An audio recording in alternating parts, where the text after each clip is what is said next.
Hey there, folks. Welcome back to the show that makes you laugh, cry, and question your life choices all at the same time.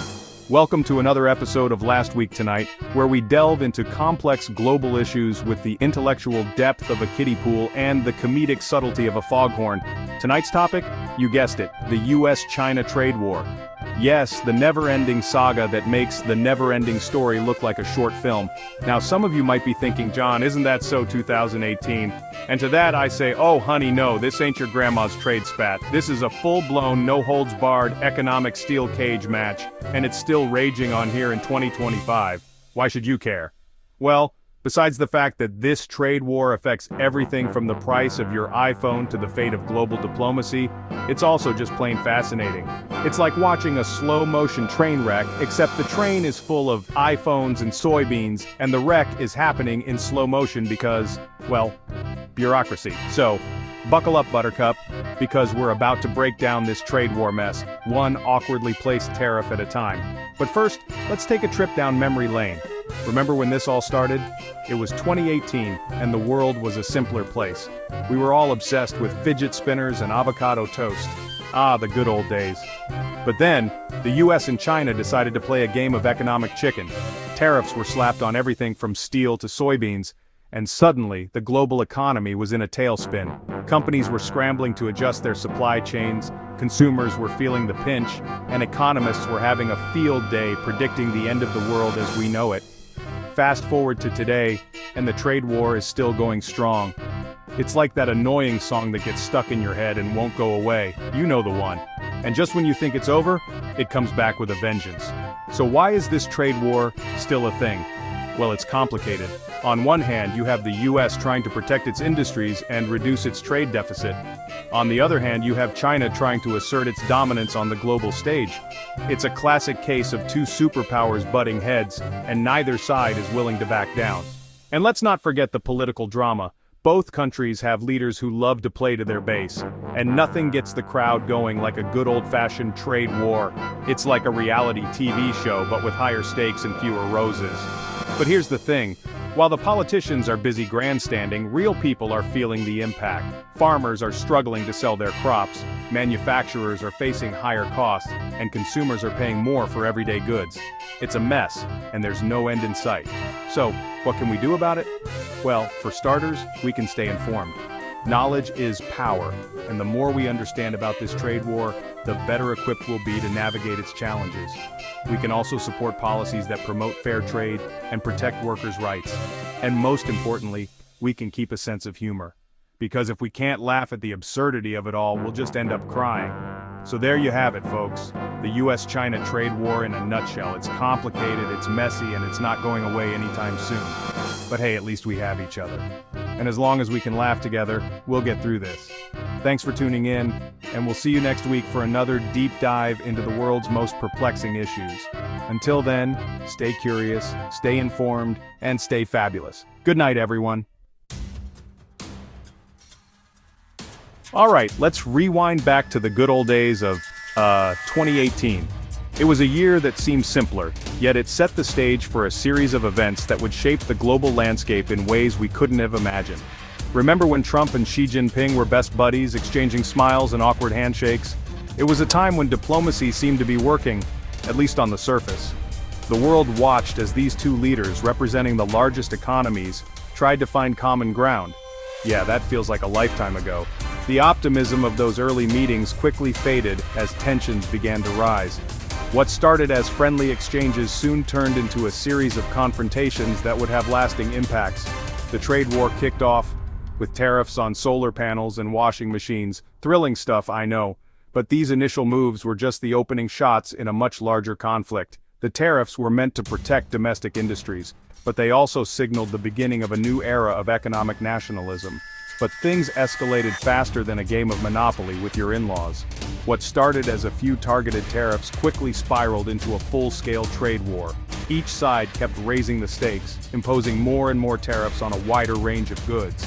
By 2019, we had full-blown tariff wars on billions of dollars worth of goods. The global supply chain was thrown into chaos as businesses scrambled to adapt to the new reality. Prices for everyday items began to rise, and the economic uncertainty started to take its toll, and it didn't stop there. The trade war had far-reaching consequences, leading to factory shutdowns and job losses. Industries that relied on international trade found themselves in a precarious position, and the ripple effects were felt around the world. The Trump administration blacklisted Huawei, cutting off the Chinese tech giant from vital US components.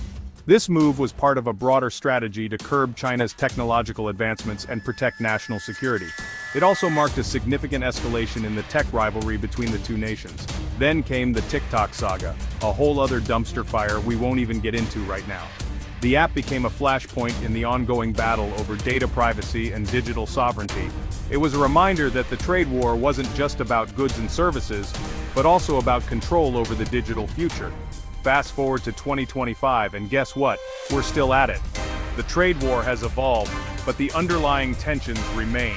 New leaders have come and gone, but the fundamental issues have yet to be resolved.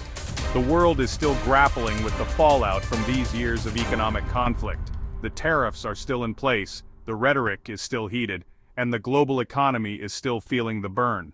The trade war has left a lasting legacy, reshaping international relations and economic policies.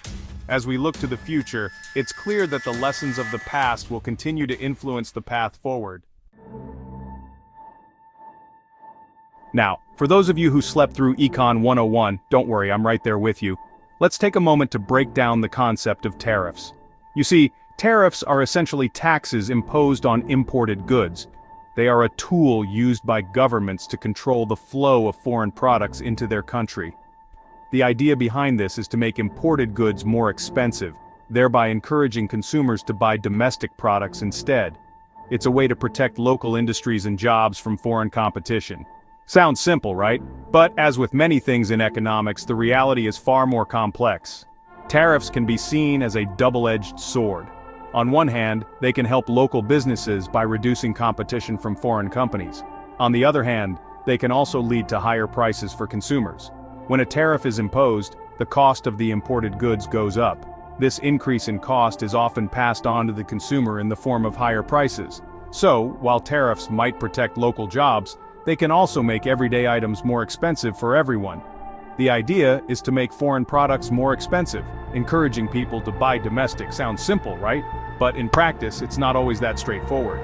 For instance, if a country imposes tariffs on a particular product, the foreign country might retaliate by imposing their own tariffs.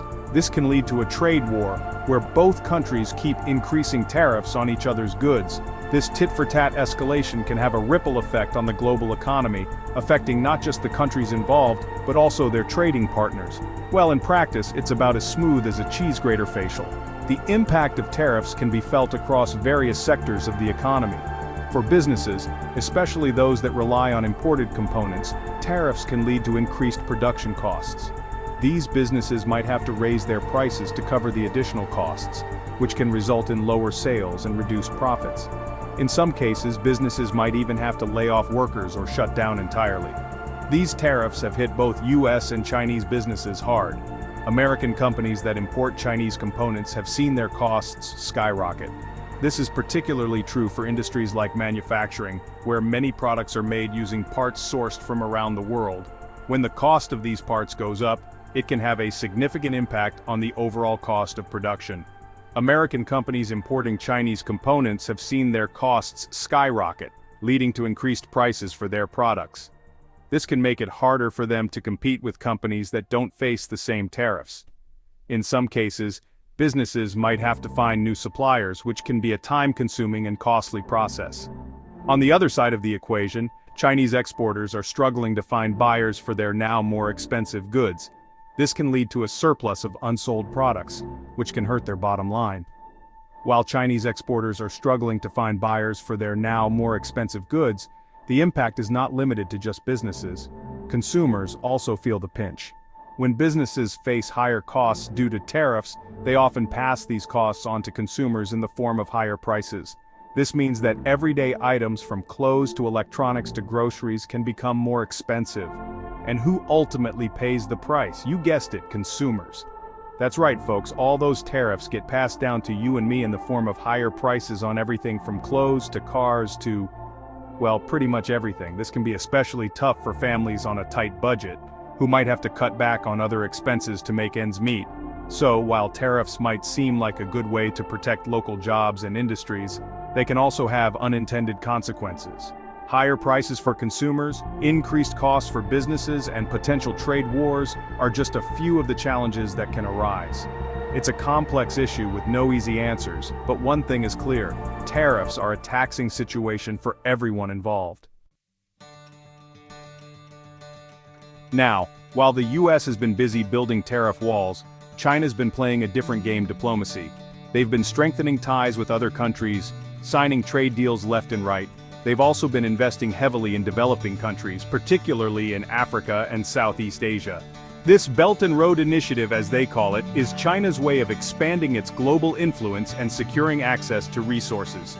So, while the US might be trying to isolate China, the Middle Kingdom is busy building bridges and roads and ports and railways all over the world.